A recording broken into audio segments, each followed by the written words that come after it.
महालक्ष्मीं च विद्महे विष्णुपत्नीं च धीमहि तन्नो लक्ष्मीः प्रचोदयात्। ॐ महालक्ष्मीं च विद्महे विष्णुपत्नीं च धीमहि तन्नो लक्ष्मीः प्रचोदयात्। ॐ महालक्ष्मीं च विद्महे विष्णुपत्नीं च धीमहि तन्नो लक्ष्मीः प्रचोदयात्।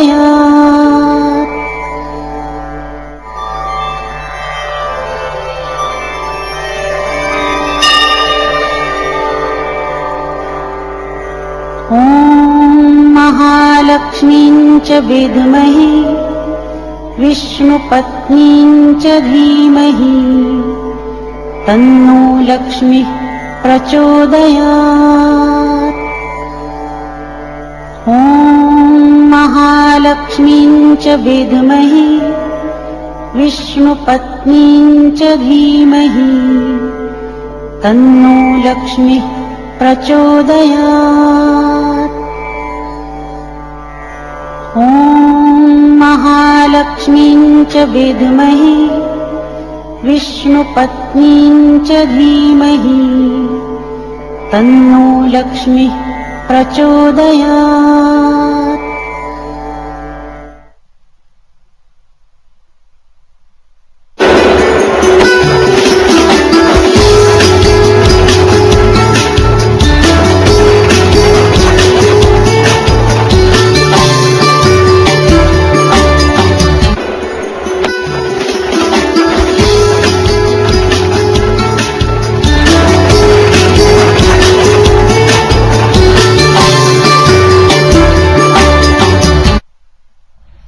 स्वागत है आप सभी का। समय के सभी दर्शकों को दीपावली की ढेरों शुभकामनाएं।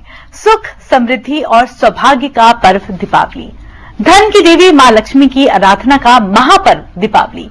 कैसे करें महालक्ष्मी को प्रसन्न, कैसे करें सौभाग्य की देवी का स्वागत, क्या है विधान लक्ष्मी पूजन का, यही बताने के लिए आज हमारे साथ मौजूद हैं धर्माचार्य श्री विवेक मुदगल जी और आचार्य अशोक जी। पंडित जी, आचार्य जी, आप दोनों का बहुत बहुत स्वागत। धन्यवाद, नमस्कार। तो शुरू करते हैं अपना खास कार्यक्रम शुभ दीपावली।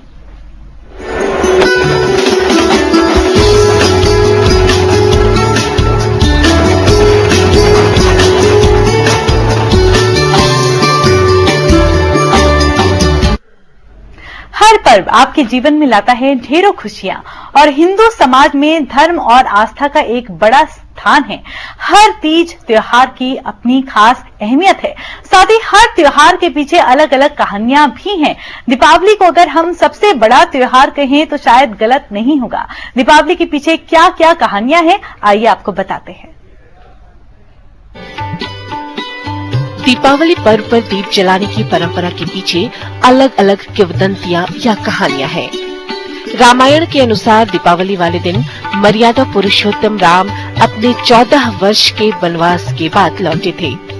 अयोध्या वासियों का हृदय अपने परम प्रिय राजा के आगमन से उल्लास से भरा था। राम का स्वागत राम भक्तों ने घी के दिए जलाकर किया। कार्तिक मास की घनघोर काली अमावस्या की वो रात दियों की रोशनी से जगमगा उठी। तब से आज तक हिंदू प्रथा के अनुसार हर साल ये प्रकाश पर्व हर्षोल्लास से मनाया जाता है। ये ज्यादातर अक्टूबर या नवंबर महीने में पड़ता है। सभी का विश्वास है कि सत्य की सदा जीत होती है और झूठ का नाश होता है। दीपावली स्वच्छता और प्रकाश का पर्व है। धार्मिक संदर्भ में ये भी है कि राम भक्तों के अनुसार दिवाली वाले दिन श्री रामचंद्र ने लंका के अत्याचारी राजा रावण का वध करके अयोध्या लौटे थे।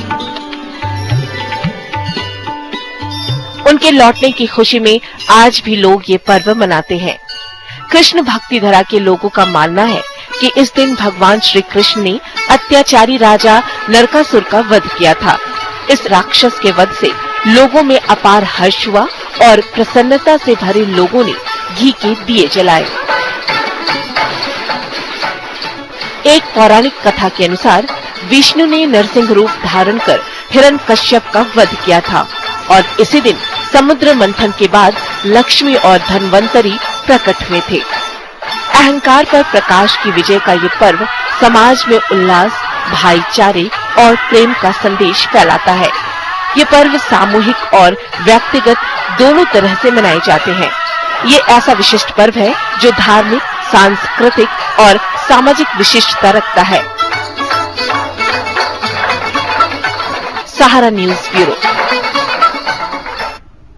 तो आप देख रहे हैं दीपावली पर हमारी खास पेशकश। हमारे साथ स्टूडियो में पंडित जी मौजूद हैं। सबसे पहले आइए उनसे ये जानते हैं पंडित जी कि सबसे उच्चतम आज मुहूर्त कौन सा है दीपावली पूजन का? देखिए, दीपावली का जो सबसे शुभ मुहूर्त कहा गया है हमारे यहाँ, वो कहा गया है कि दीपावली के दिन अमावस्या तिथि होना अनिवार्य है। इसके साथ साथ चौघड़िया भी शुभ होना चाहिए और स्थिर लगन का विशेष महत्व बताया गया है, जो कि शाम को 5:35 से प्रारंभ होगा और 8:20 तक चलेगा। परंतु इसी बीच में आज रविवार का दिन है, 4:30 से 6 बजे राहु काल भी माना जाता है और राहु काल में सभी शुभ कार्य वर्जित है। इसका अर्थ है कि 6 बजे के बाद ही अपने घर का, ऑफिस का अगर आप पूजन करना चाहें तो वो सबसे उत्तम काल कहा गया है, क्योंकि 8:20 के बाद अमावस्या तिथि भी खत्म हो रही है। तो 8:20 से पहले पहले पूजन प्रारंभ कर लेना चाहिए। चलिए पंडित जी, आपने शुभ मुहूर्त तो हमारे दर्शकों को बता दिया कि क्या है शुभ मुहूर्त। यहाँ हम देख सकते हैं कि बहुत सारी तैयारी भी आपने की है। हम ये भी जानना चाहेंगे हमारे दर्शक की पूजा की सही विधि क्या है? देखिए, विधि में सबसे पहले तो आपके पास पूर्ण सामग्री होनी चाहिए और उसके बाद विधि में सबसे पहले आपको जल लेके जहां आप पूजन कर रहे हैं पूर्व दिशा में बैठ के शुद्धिकरण करना चाहिए। शुद्धिकरण के लिए जल के छींटे देने चाहिए। ओम पवित्रे स्तो वैष्णव्यौ सावित्रुभः प्रसवोत्पूर्णाभ्य छिद्रेण पवित्रेण सूर्यस्मिभिः ज्याते पवित्रापाते पवित्रपूतस्य यत्कामः पूजयेत् तच्छाकेयम्। ओम अपवित्रा पवित्रो वा सर्वावस्थांगरोऽपि वा यस्मृत् पुण्डरीकाक्षं सवाह्याभ्यन्तरा शुचिः पुण्डरीकाक्ष पुनातो पुण्डरीकाक्ष पुनातो पुण्डरीकाक्ष पुनातो। पवित्रीकरण करने के बाद 3 बार आचमन करना चाहिए। 3 बार हाथ में जल लेके आप जल दीजिए आचार्य जी। ओम केशवाय नमः स्वाहा। ओम केशवाय नमः स्वाहा। 3 बार जल ग्रहण करिए। अच्छा, ठीक है। ओम केशवाय पीजी। ओम केशवाय नमः स्वाहा। ओम नारायणाय नमः स्वाहा। ओम माधवाय नमः स्वाहा। अब इसको हाथ धो लीजिए। हस्त प्रक्षालनम ऋषिकेशाय नमः। आचमन करने के बाद तिलक लगाना चाहिए। ओम गंधद्वाराम दुरादशाम दितमष्टांगरेषणीम ईश्वरीम सर्वभूतानां तामियोपवैश्रियम्। इसके बाद रक्षाबंधन यानी कि रक्षा सूत्र बांधना चाहिए हमारी रक्षा के लिए या कोई भी आपदा से बचने के लिए। जी पंडित जी। जेन बद्धो बले राजा दानवेंद्रो महाबला तेन त्वा प्रतिबध्नामि रक्षे माचल माचला।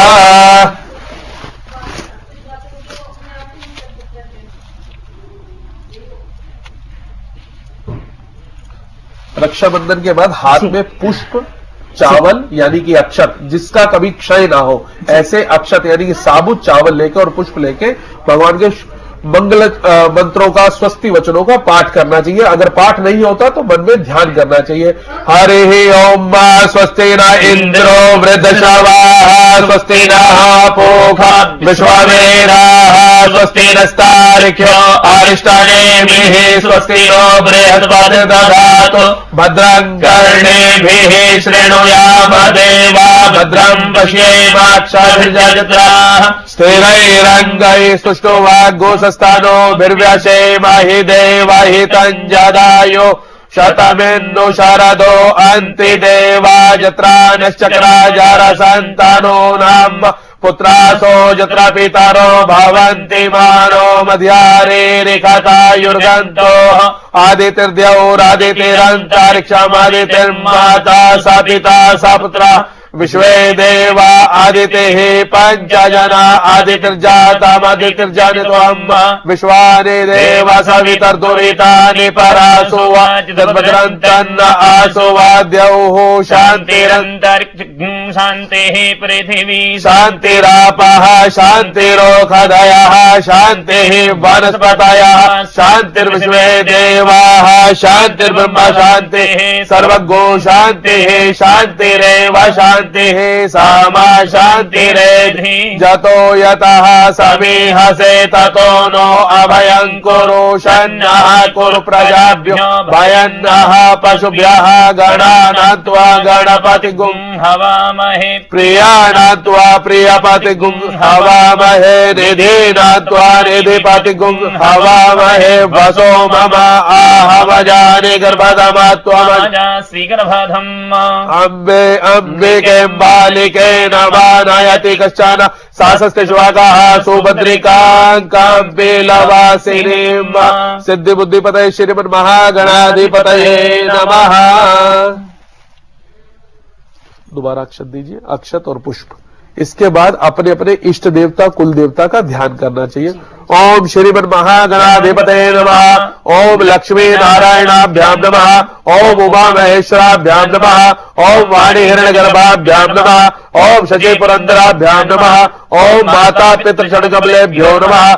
ओम इष्ट देवताभ्यो नमः। ओम कुल देवताभ्यो नमः। ओम ग्राम देवताभ्यो नमः। ओम स्थान देवताभ्यो नमः। ओम वास्तु देवताभ्यो नमः। ओम सर्वेभ्यो देवेभ्यो नमः। ओम सर्वेभ्यो ब्राह्मणेभ्यो नमः। निर्विघ्नमस्तु। सुमुखश्चैकदन्तश्च कपिलो गजकर्णकः लंबोदरश्च विकटो विघ्नाशो विनायकः धृमकेतुर्गणाध्यक्षो बालचन्द्रो गजाननः द्वादशैतानि नामानि यः पठेत् शृणुयादपि विद्यारम्भे विवाहे च प्रवेशे निर्गमे तथा सङ्ग्रामे सङ्कटे चैव विघ्नतस्य न जायते। शुक्लाम्बरधरं देवं शशिवर्णं चतुर्भुजं प्रसन्नवदनं ध्यायेत् सर्वविघ्नोपशान्ते।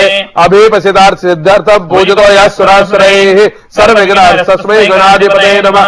तदेव लग्नं सुदिनं तदेव ताराबलं चन्द्रबलं तदेव विद्याबलं दैवबलं तदेव लक्ष्मीपते ते गृयुगं संभ्रामि। लाभस्तेषां जयस्तेषां कुतस्तेषां पराजयः येषामिन्द्रे वर्ष्यामो हृदयस्थौ जनार्दनः। यत्र योगेश्वरः कृष्णो यत्र पार्थो धनुर्धरः तत्र श्रीर्विजयोर्भूतिर्ध्रुवाणि त्रिमद्रि मम अनन्याः चिन्तयन्तो मां ये जनाः पर्युपासते तेषां नित्याभियुक्तानां योगक्षेमं वहाम्यहं। स्मृते सकल कल्याणां भाजनं यत्र जायते पुरुषं तं नित्यं भजामि शरणं हरिं। सर्वे स्वारम्भकार्येषु त्रयस्ते भुवनेश्वराः देवा दिशन्तु न सिद्धिं ब्रह्मेशानि जनार्दनाः। विश्वेशं माधवं दुण्यं दण्डपाणिं च भैरवं वन्दे काशीं गुहां गंगा भवानी मणिकर्णिकां। वक्रतुण्ड महाकाय कोटि सूर्य समप्रभा निर्विघ्नं कुरु मे देव सर्वकार्येषु सर्वदा।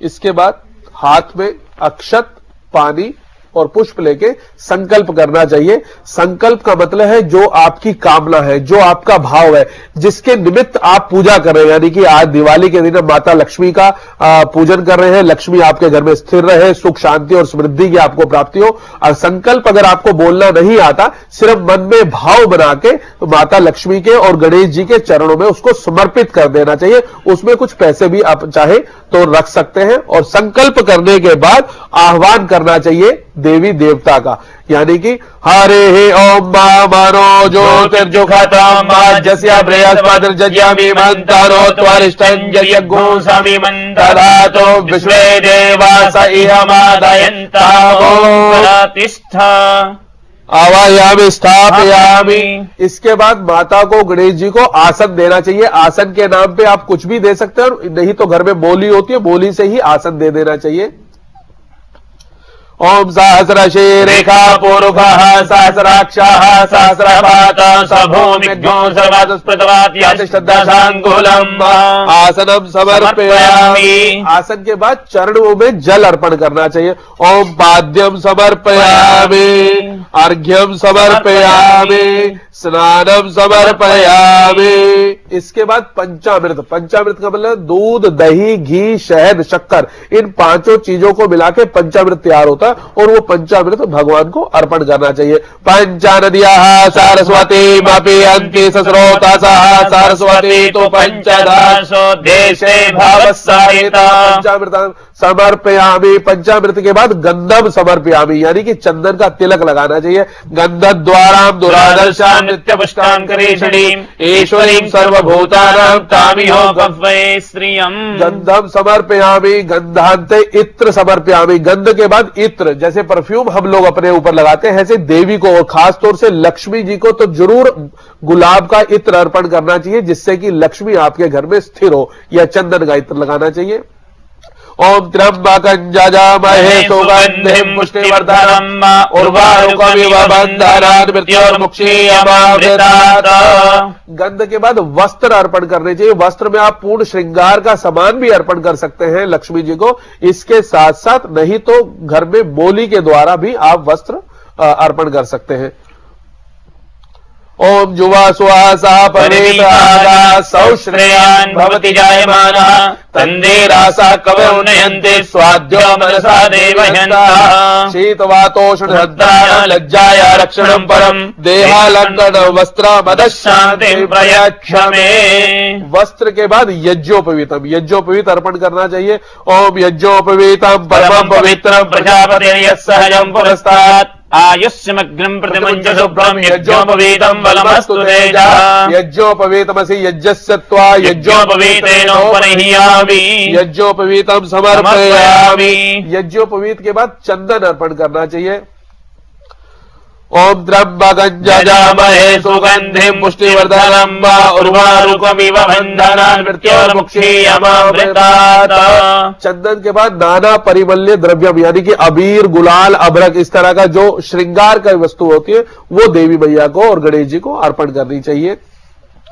ओम सहस्रशीरेखा पूरुगाः सहस्राक्षाः सहस्रपाद सभूमिघ्नो सर्वात्स्मृतवाद्यातिष्ठदासाङ्गुलम् नाना परिमल्य द्रव्यम समर्पयामि। इसके बाद पुष्पमाला, पूरी एक माला लेके माता को अर्पण करनी चाहिए।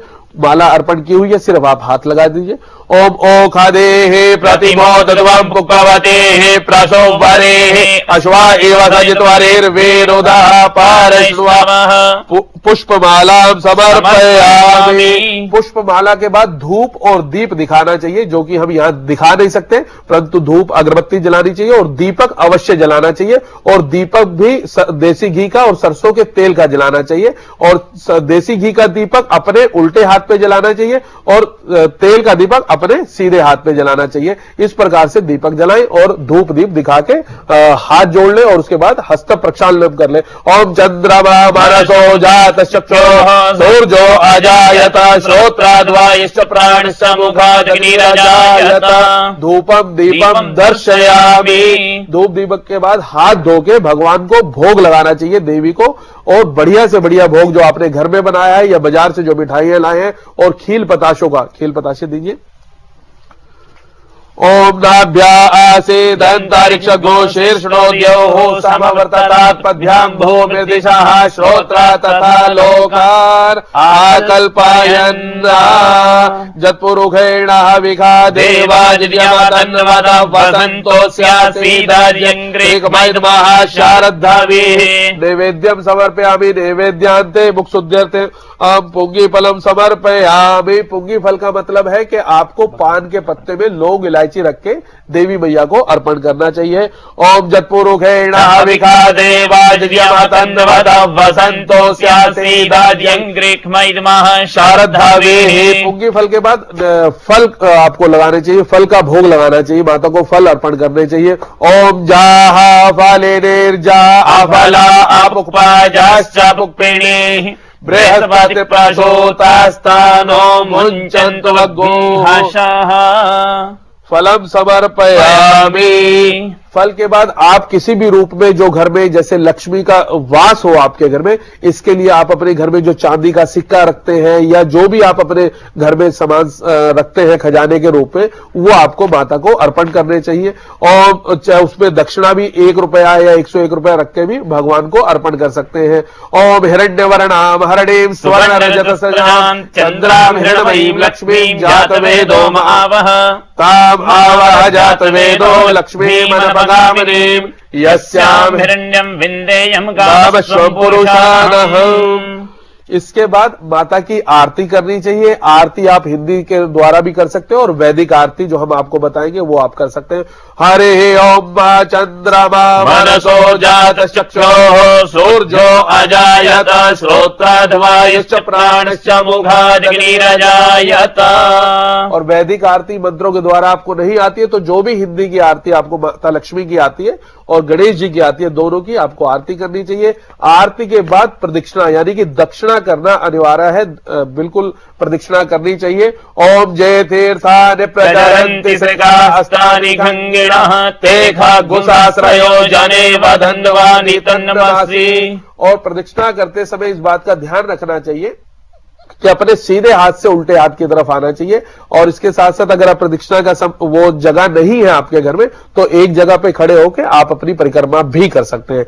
तो ये है हमारी वैदिक रीति परंपरा जो आचार्य महादेव गुरु शिष्य परंपरा के द्वारा आपको दिखाई गई। जी पंडित जी, बहुत खूब, बहुत सरल तरीके से आपने हमारे दर्शकों को बताया कि क्या है सही विधि विधान आज माता रानी देवी पूजन का। पंडित जी, कुछ बातें भी हम आपसे आज के खास कार्यक्रम में जानना चाहेंगे। दीपावली में दियों का महत्व क्या है और खासकर मिट्टी के दियों का? देखिए, दियों का महत्व तो सब आप जानते ही हैं। दिए जब दीपक जलाया जाता है, दीपक का अर्थ है रोशनी से। आपके जीवन में रोशनी आए, आपके कार्य में रोशनी आए, आपके घर में प्रगति आए, उन्नति आए, आपकी हर सुख शांति समृद्धि आपके घर में बनी रहे। हमारे यहाँ दियों का कार्तिक मास में विशेष रूप से महत्व बताया गया है और खासतौर से आज के दिन अमावस्या तिथि के दिन। और कम से कम घर में जो है 5 दिए जलाने का विशेष महत्व है। 5 दिए जलाने कहाँ चाहिए? सबसे पहले तो सरसों के तेल के दिए। आजकल मोमबत्ती का बड़ा प्रचलन हो गया। मोमबत्ती तो पॉल्यूशन फैलाता है। आप सरसों के तेल का दिया जलाएं। सरसों के तेल के दिया जलाने से ही आपके घर की जो नकारात्मक ऊर्जा है वो खत्म होगी, आपके ऊपर नकारात्मक ऊर्जा है वो खत्म होगी और आपको सकारात्मक ऊर्जा प्राप्त होगी, यानी कि सुख शांति और समृद्धि प्राप्त होगी। तो सरसों के तेल का दिया आपको पहले अपने घर के मंदिर पे जलाना है। दूसरा, जो आपका पानी का स्थान है जहां पानी आप इकट्ठा करके रखते हैं या नल के जहां है आपके, वहां जलाना चाहिए। तीसरा, तुलसा जी पे जलाना चाहिए। चौथा, आपको अपने मुख्य द्वार के दक्षिण दिशा में, घर के बाहर निकल के आपके दक्षिण दिशा में जलाना चाहिए। पांचवा, पीपल के पेड़ के नीचे पितरों के लिए जलाना चाहिए। मुख्य द्वार पे कोई भी दिया आप जब जलाते हैं उसके नीचे अक्षत यानी कि चावल रख के आसन दे के ही दीपक को जलाना चाहिए, क्योंकि अग्नि को भी हमारे यहां देवता कहा गया है। तो अग्नि के रूप में देवता को आसन दे के जब आप उसको जलाते हैं तो आपके घर में सुख शांति समृद्धि की प्राप्ति होती है और दिवाली आपके लिए मंगलमय होती है। पंडित जी, ये तो आपने बताया सरसों के तेल के दिए कहाँ जलाने चाहिए। आपने बताया था पंडित जी एक देसी घी का भी दिया हमें जलाना चाहिए। देसी घी का दिया तो जब आप पूजन शुरू करते हैं उस समय जलाना अनिवार्य है ही है। देसी घी का दिया, देखिए देसी, दोनों दियों का महत्व अपना अलग अलग है। देसी घी का, गाय के शुद्ध देसी घी का जो दिया जलाया जाता है वो सुख शांति और समृद्धि और उन्नति के लिए जलाया जाता है। और जो तेल का दिया जलाने का महत्व हमारे शास्त्रों में बताया गया, आपके घर की जो नेगेटिविटी है, नकारात्मक ऊर्जा है, जो आपके कष्ट है किसी भी रूप में, चाहे शारीरिक रूप में चाहे आर्थिक रूप में या नजर ऊपरी हवा टोना टोटके से अगर आप ग्रसित रहते हैं तो उन सबकी मुक्ति के लिए सरसों के तेल के दिए जलाने का महत्व शास्त्रों में कहा गया। साथ ही पंडित जी, दीपावली के समय हम लोग गणेश और लक्ष्मी माता रानी की मूर्ति लाते हैं, वो किस प्रकार की होनी चाहिए? देखिए, मूर्ति आप किसी भी रूप में ला सकते हैं और सबसे ज्यादा हमारे यहाँ मानी जाती है कि आप किसी भी अगर धातु में लाते हैं तो वो अपने घर में उसकी प्रतिष्ठा करनी चाहिए। और इसके साथ साथ मिट्टी की मूर्ति लाने का विधान हमारे यहाँ शास्त्रों में कहा गया है। और जो मिट्टी की मूर्ति लाई जाती है उसका पूजन करके उसको अगली दिवाली पर विसर्जित करने का भी विधान शास्त्रों में कहा गया है, क्योंकि इस समय पे कार्तिक मास में जो नकारात्मक ऊर्जा हमारे आसपास का वातावरण में बनती है वो नकारात्मक ऊर्जा उस मूर्ति में आ जाए और हमारे घर में सकारात्मक ऊर्जा प्रवाह होने लगे, इसके लिए उसको विसर्जित करने का भी विधान कहा गया। जी, दिवाली के समय लोग अपने घर को सजाते हैं, रंगोली बनाते हैं। रंगोली का क्या महत्व होता है पंडित जी? देखिए, रंगोली का अर्थ है कि जब आप घर में अपने मेहमान भी बुलाते हैं तो खूब सज्जा करते हैं जी, सजावट करते हैं, हर रूप में सजावट करते हैं। तो भगवान यानी कि लक्ष्मी मैया आज आपके घर में प्रकट हो रही है। लक्ष्मी मैया को आप बुलाना चाहते हैं जिससे कि आपके घर में सुख शांति और समृद्धि बने, धन का आवागमन हो, तो उसके लिए सज्जा करने का विशेष महत्व बताया दिखाया गया है, जो कि हम रोली के माध्यम से, और आपने देखा होगा इस वेदी में भी हमने अष्टदल कमल और स्वस्तिक बनाया हुआ है। ये सब सुख, शांति और समृद्धि के प्रतीक है। इससे आपकी हर प्रकार की मनोकामना पूर्ण होती है। आखिर में पंडित जी बहुत संक्षेप में जानना चाहेंगे, कुछ हमारे दर्शकों को आज दीपावली के खास दिन आप कुछ संदेश देना चाहें? देखिए, सबसे पहले आप सबको दिवाली की बहुत बहुत शुभकामनाएं। इसके साथ साथ कुछ भी करें, अगर विधि विधान कुछ भी नहीं आता है तो भी आज के दिन 5 दिए जिस प्रकार से आपको बताए गए, यानी कि रोशनी आप अपने घर में अवश्य करें, और थोड़ी सी साफ सफाई करके जब आप रोशनी करेंगे तो आपकी कितनी भी आर्थिक परेशानी होगी या शारीरिक परेशानी होगी वो आज से ही आपसे दूर होती चली जाएगी। चलिए पंडित जी, आपने हमारे दर्शकों को शुभकामनाएं दी और मेरी तरफ से भी, सहारा समय के दर्शकों की तरफ से भी हमारे दर्शकों को दीपावली की बहुत बहुत शुभकामनाएं। पंडित जी, आप हमारी खास पेशकश में आए, विधि विधान बताए, पूजा की पूरी प्रक्रिया बताई, उसके लिए बहुत बहुत धन्यवाद। धन्यवाद, नमस्कार। तो इसी के साथ हमारी खास पेशकश में अभी के लिए फिलहाल इतना ही। You